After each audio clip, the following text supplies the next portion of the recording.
এই যে বসছেন লাভবান নেই, লাভবান। আবার ভাইয়েরা কাফেলার 40 জন ভোট দিয়ে ওই হাজি সাহেবকে, যে হাজি সাহেব প্রতি বছর হজে যায়, যে হাজি সাহেব সবচেয়ে বড় দানবীর, যে হাজি সাহেব এলাকার মধ্যেই একবারই সুপ্রসিদ্ধ ভালো মানুষ।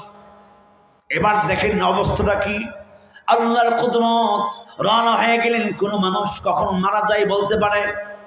বলতে পারবেন?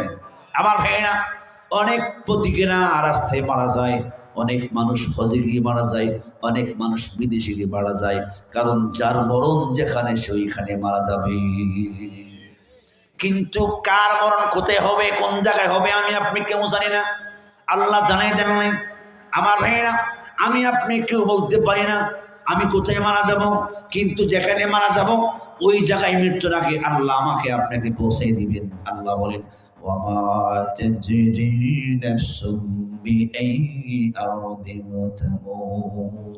আমার ভাইয়েরা, রব্বি কারীম বলেন, ও দুনিয়ার মানুষ, তোমরা কেউ বলতে পারবে না কোন জায়গায় তুই মারা যাবা, আমি আল্লাহ তোমাকে জানিয়ে দিই নাই।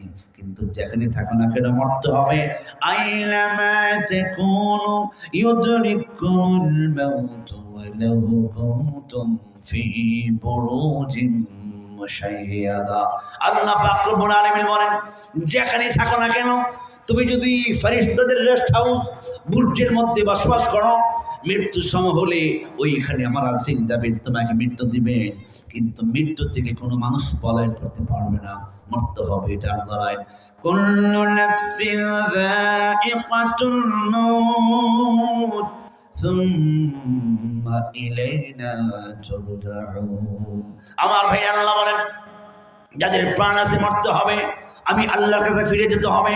কেন আমরা আল্লাহর কাছে ফিরে যাব? আল্লাহ বলেন, ইন্না ইলাইনা ইয়াবাহুম সুম্মা ইন্না আলাইনা হিসাবাহুম। আল্লাহ বলেন, তোমরা আমি আল্লাহর কাছে ফিরে যেতে হবে। জীবনে যে কাজ করেছো এই কাজের হিসাব আমি আল্লাহর কাছে দেওয়া লাগবে।